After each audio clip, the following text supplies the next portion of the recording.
Vážená poroto, dovolte, abych se představil. Jmenuji se Tomáš Petrek a navštěvuji maturitní ročník gymnázia a střední odborné školy Rýmařov. Tématem mé práce je dřep, základní biomechanické principy a funkční anatomie.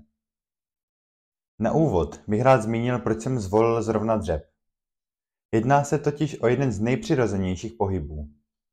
Představme si malé děti. Ty bez problémů v hlubokém dřepu sedí a jakoby nic si v něm hrají. Mnoho dospělých lidí ho přitom nedokáže téměř vůbec provést. A já byl donedávna jedním z nich. Když jsem se před několika lety začal zajímat o silový trénink, dřep byl pro mě nesplnitelným úkolem. Začal jsem se tak více zajímat o to, jak se v něm zlepšit. Najít věrohodné informace o něm ale nebylo tak jednoduché a několikrát jsem se setkal s názory, které se dokonce navzájem vylučovaly. Zpětně můžu říct, že právě dřep je ve fitness a dokonce i fyzioterapeutické praxi opředen velkým množstvím mýtů. Začal jsem si tedy informace ověřovat více do hloubky. Získal jsem více znalostí z pole biomechaniky, fyzioterapie a anatomie. Postupně jsem tak zjistil, jak mnohovrstevnatým a praktickým nástrojem může dřep být. A právě to mě inspirovalo k napsání práce o dřepu. Chtěl jsem přispět do praxe komplexním souhrnem informací o dřepu, ze kterých by mohl těžit téměř kdokoliv. Sportovec, trenér, fyzioterapeut a dokonce i lékař. Cílem této práce je tedy rozebrat dřep z co nejširší perspektivy a využít k tomu odborných poznatků z pole biomechaniky, fyzioterapie a anatomie. Na základě vlastní zkušenosti jsem již věděl, že pro sportovce chybí ověřený návod, který by mohli věrohodně následovat a naučit se, jak správně vykonávat dřep.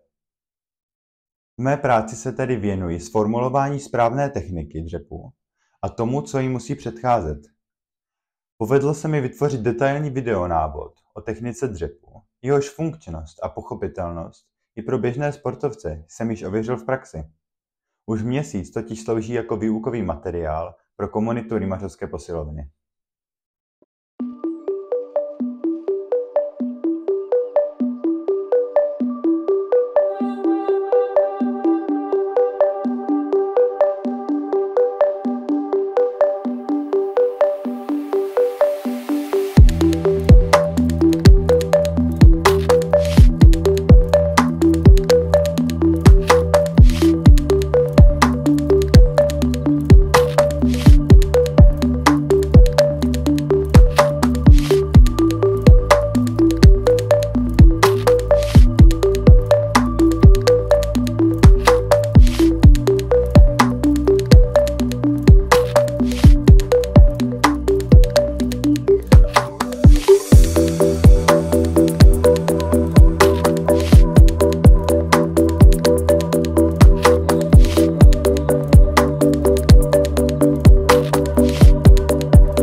Má práce má však hlavně odborný charakter.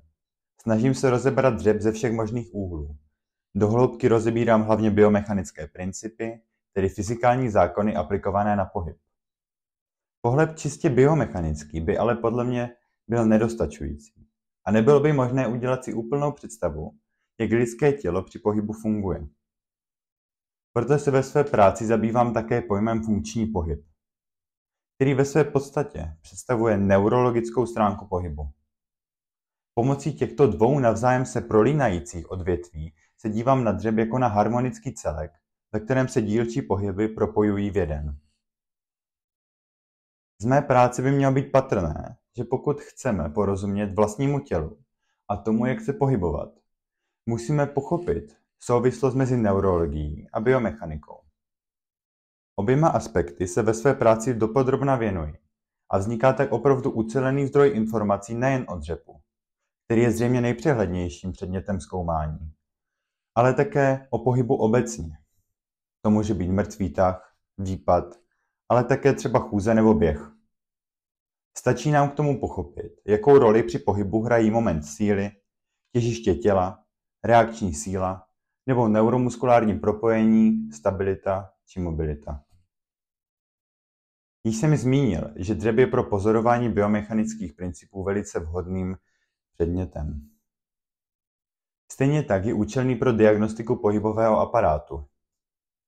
Při pozorování celého pohybu dřepu jsme schopni odhalit jednotlivé dysfunkční pohyby a z nich na základě poznatku z biomechaniky a funkční anatomie odvodit různé patologické jevy. Ve své práci popisují celý postup diagnostiky pomocí dřepu a také všechny následné kroky, jako je další, podrobnější vyšetření a náprava všech možných patologických jevů. Podrobně popisují různé fyzioterapeutické testy nebo cviky. Věřím, že po přečtení této práce je i laik schopen sám sobě diagnostikovat, vyhodnotit stav svého pohybového aparátu a následně se také pokusit o nápravu. Každý se tak může díky dřepu stát odolnějším vůči zranění a zabránit bolestem kloubů. Ve své práci nabízím i jiné možnosti využitelnosti dřepu. Můžeme jej využít jako rehabilitační cvik při rekonvalescenci sportovce nebo jako cvik zvyšující výkonnost. Dále se přesouváme k mé praktické části, ve které pomocí kinematické analýzy a dynamické plantografie srovnávám dvě varianty dřepu, které jsou ve fitness často opředeny různými mýty ohledně jejich bezpečnosti. Je to dřep hluboký a dřep paralelní. Za možnost využití technologie kinematické analýzy vděčím magistru Jaroslavu Uchytilovi z Pedagogické fakulty Ostravské univerzity, který mi poskytl prostředky biomechanické laboratoře a provedl mě měřením a zpracováním dat. Aparát kinematické analýzy se skládá z 5 kamer, rovnoměrně umístěných v prostoru, které člověka snímají a s ním i jeho pohyb. Člověka označíme před měřením tzv. Markery, které svým reflexním povrchem odráží barvnaté infračervené záření z kamer.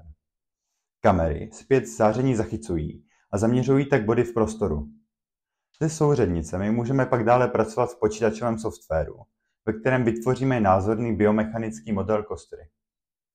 Na něm můžeme přesně analyzovat všechny části pohybu, úhly flexí kloubů a průběh veličin, jako je rychlost, síla, zrychlení a tak dále. Například na této tabulce můžete srovnávat úhly flexe kloubů a srovnávat je mezi dřepem hlubokým a dřepem paralelním. Na dalším grafu, tedy produktu dynamické plantografie, lze pozorovat časový průběh působení reakční síly Země na jedince. Celá má práce čítá celkem 55 stran odborného textu. Při literární rešerši jsem čerpal z bezmála 25 zdrojů, z nichž přibližně 95% tvořily zahraniční cizojazyčné publikace, vědecké články a studie. Nejvíce práce při zpracování mi zabrala právě literární rešerše, které jsem věnoval odhadem přes 450 hodin. V biomechanické laboratoři jsem strávil přibližně 4 hodiny a natáčení a úprava instruktážního videa mi trvalo přibližně 6 hodin. Věřím, že má práce může být přínosem nejen pro sportovce, ale může své uplatnění najít také ve zdravotnictví. Může lidem ušetřit četná zranění, pomoci jim odhalit a napravit příčiny bolesti a také se cítit lépe. Odborníkům může být nápomocná v diagnostice kvality pohybového aparátu nebo doplnění nejnovějších znalostí z oblasti funkčního fitness. Já vám děkuji za pozornost.